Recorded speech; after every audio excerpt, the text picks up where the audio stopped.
If you're working in IT in Japan, you already know that being good at your job isn't enough. You also have to navigate the language, the culture, and the expectations. Things no one tells you in school or the interview. Today, I'm going to show you how to speak and act like a real developer inside a Japanese company, even if your Japanese is not perfect. My name is Sean, and I myself work in a Japanese company.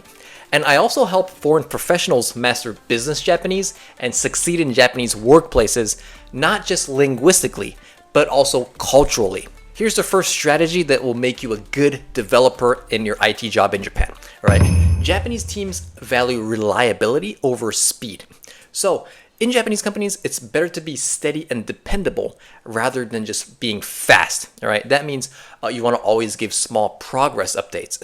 Use phrases like 少し進捗を共有します. Let me share a quick update. Also, don't say I'll try. You can say 対応します. I'll definitely take care of it. Okay, why? Because this kind of like quiet confidence builds trust, all right?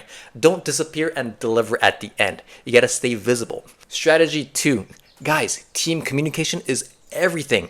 Japanese IT culture is extremely collaborative, and if you don't share information, it can look like you're not part of the team.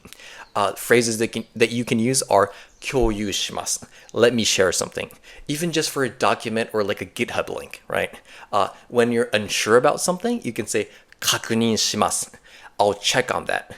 The reason is because you don't need long explanations. You just need short but polite signals that kind of shows that you're aligned with the team, right? You don't want to disappear. You want to be always aligned and on the same page with your team. Let's move on to point number 3.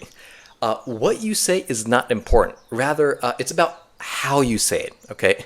Even if your Japanese is simple, your tone matters more than what you're saying. It's about how you're saying it, all right? For example, it will be a lot better to say something と考えております, which means I believe this may be effective. Instead of saying this is the best way or this is wrong. Don't be too direct. You can say と考えております, which is much more indirect, and your tone is a lot softer. This is more important in Japanese work culture. All right, you don't want to be too direct. Also, you not only directness, but you also want to avoid strong statements like I believe this to be true, right? You can say 一つの案としてですが, which means this is just one idea, but what do you guys think? 一つの案としてですが, right? And the reason behind this is because Japanese teams respect balance. You're going to be listened to more often if your tone is soft but clear. You never want to be too direct or too strong.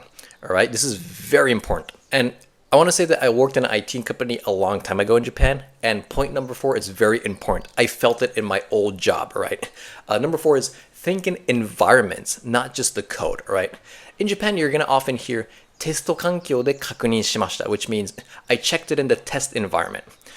Use environment-based thinking in your reports and don't say it works, right? Instead of saying it works, you want to say 本番環境ではまだ反映されてません, which means it hasn't been reflected in production yet. Why? It's because it shows you're not a cowboy coder. You're detail-oriented and you're careful.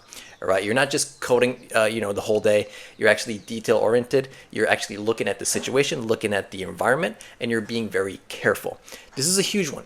Guys, I say this because a lot of people that don't do this, they don't get promoted, right?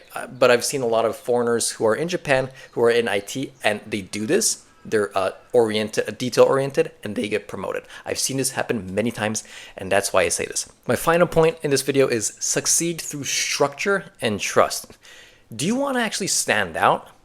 If you want to, guys, don't try to be too charismatic. Be the person who communicates clearly, respects the process, and always follows through, right? For example, if you want to start meetings with 本日はよろしくお願いいたします. End it with ご清聴ありがとうございました, right? Starting the meeting and also ending the meeting with these formal and polite phrases, it's going to build trust, right? Also, when you don't know something, don't just guess. You can also say 確認の上ご連絡いたします。確認してから連絡します。Because these small habits make your Japanese coworkers feel safe working with you. And that's what success in Japan is really about. You want to feel, you want your coworkers, them to feel comfortable working with you. You don't want to, again, you don't want to be just a cool coder. You also want to be a person who's reliable, dependable, and able to work as a team. Okay. Anyways, guys, start using the examples from this video and you're going to stand out not just as a foreigner who can code, but as someone your team can actually rely on. All right. If you find this video helpful, please give it a like and share it to the world. There are many people that you don't know that are actually in Japan and who are struggling with this problem, you know, getting promoted, getting a better job, actually learning Japanese. So please, it'll mean the world to me if you could share it or just give it a like. So guys, I'll talk to you in our next one. Bye-bye.